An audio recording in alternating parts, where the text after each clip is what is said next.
শ্রীকৃষ্ণ রাধে রাধে। আশা করি বন্ধুরা সকলেই ভালো আছে। আমি আমার গোপাল সোনার পরিবার সকলেই ভালো আছি। আজকে হচ্ছে বিজয়া একাদশী।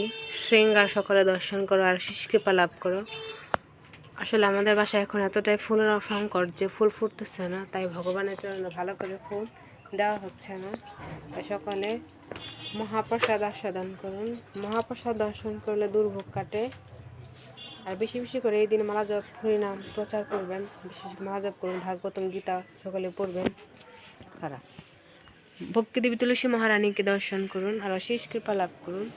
আর এখানে আমাদের ব্রজগোপালকেও দর্শন করুন। ব্রজগোপাল দেখেন কি সুন্দর লাগতেছে।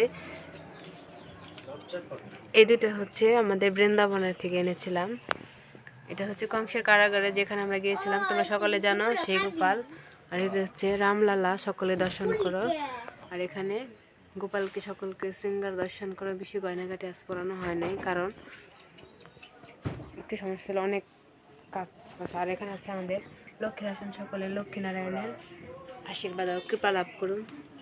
আর সুন্দর সুন্দর ভিডিও দেখতে চাইলে গোপাল সোনাদের প্রতিদিন, তাহলে আমাদের ভিডিওটা চ্যানেলটা সাবস্ক্রাইব করবেন।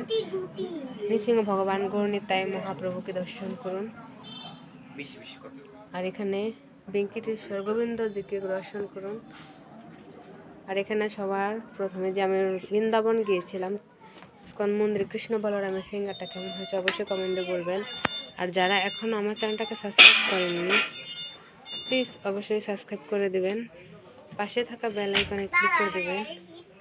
আমি কোনো ভিডিও পোস্ট করলে তোমাদের কাছে সঙ্গে সঙ্গে নোটিফিকেশন পৌঁছে যাবে।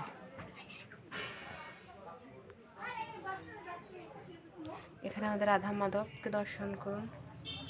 রাধা মাধবের সিঙ্গার সকলে দর্শন করুন। রাধা মাধবকে দর্শন করুন। গিরি গোবর্ধন জগন্নাথ দেব নৃসিংহ ভগবান সকলকে দর্শন করুন। আর এখানে আছে আমাদের মায়াপুর মন্দিরে রাধা মাধব, সকলে দর্শন করুন, আশীষ কৃপা লাভ করুন। আর এখানে জগন্নাথ দেব লক্ষ্মী দেবীকে দর্শন করুন। এখানে আছে বলভদ্র সুভদ্রা রানীকে দর্শন করুন। তো আপনারা সকলে ভালো থাকবেন। আর বেশি বেশি করে চৈতন্য যাদের বাসায় আছে তারা অবশ্যই পড়বেন। আর ভগবদ গীতা তো সবার বাসায় থাকে, তো সকলে পড়বেন। হরে কৃষ্ণ কৃষ্ণ কৃষ্ণ হরে হরে, হরে রাম রাম রাম হরে হরে। এখানে আমার গুরুদেবের চরণ দর্শন করুন, যার কাছে আমি দীক্ষা পেয়েছি অনেক সাধনার পর। সাধনা করলে ভুল হবে, কারণ বেশি দিন হয়নি আমার ভক্তি জীবনে আসা। তো তার যে চরণের ঠাঁই পেয়েছি, এটা অনেক গুরুদেব আমাকে কৃপা করেছে।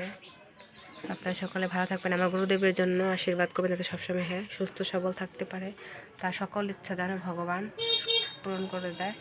আর আমার গুরুদেবের জন্য অবশ্যই আপনারা আশীর্বাদ করবেন। হরে কৃষ্ণ, রাধে রাধে।